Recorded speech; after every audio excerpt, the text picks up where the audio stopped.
Let's go Brazil versus Brazil, old school versus new school. We got Jacare Souza taking on Andre Muniz, aka Sergi Pano. Headline the prelims. I feel like this is going to be an absolute banger. Muniz just kind of impressed me in his last appearance. He had a nice finish early over Bartosz Favinsky, and he absolutely smashed him, made light work of him. And something that just impressed me about Muniz was his size. He just seems like such a big middleweight out there. He kind of dwarfed Favinsky, and even when he fought Antonio Arroyo, who's another big dude, he just looked so much bigger than him out there. So he's a big, strong dude, well-rounded skill set, and he's got a very similar game to that of Jacare Souza, who we know has been in there with essentially everyone, right? Chris Weidman, Jack the Joker, Kevin Holland, Gegard, Derek Brunson, Luke Rockhold. I mean, he fought to a split decision with Jan Blachowicz in what was one of the worst fights of all time, but he's got a wealth of experience. And Muniz, while he's 20-4, he's not going to have quite the resume as that of whom Jacare has faced for sure. But we can't ignore that Jacare has lost three straight. We haven't seen him since he got KO'd from the ground against Kevin Holland, and it's going to be interesting to see how he stacks up against the younger, bigger Muniz in this one. I did see earlier this week in an interview, Jacare said he's coming out to kill Andre Muniz. So maybe Jacare is entering his psycho mode chapter of his UFC lore. Pretty intense stuff there. So maybe we got a psycho version coming in this one. The line's pretty close. Tapology's close. Who are you going with in the this Brazilian throwdown, mate? Yeah, no, this is a very interesting fight because Jacare is like an eighth degree black belt in Brazilian Jiu Jitsu. A very high, like one of the highest levels in grappling in general, right? Uh, but he likes to bang. He likes to come out there, swing some heavy haymakers, and brawl and smash people. He does have a lot of good submission wins, but he tends to smack people around or get dropped.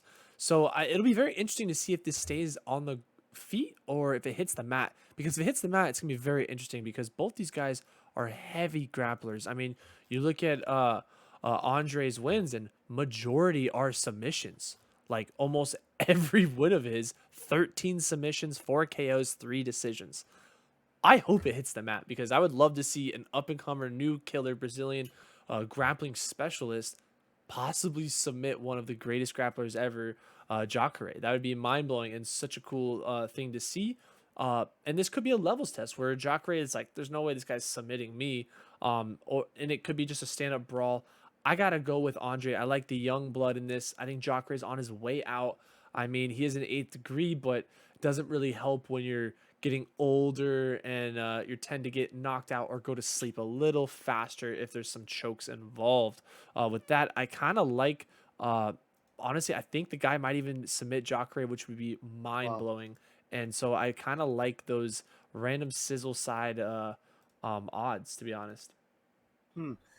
Yeah, it would be pretty fascinating if Muniz was able to submit Jacare, right? Eighth degree black belt, absolutely insane for Jacare. You mentioned, Jacare does kind of have a tendency to want to stand and bang. Like he, at some points in his career, has gotten away from the ground game and has wanted to just kind of throw down on the feet. Sometimes not to his benefit. So if this one does remain on the feet, who do you see having the stand up advantage between Jacare and Muniz?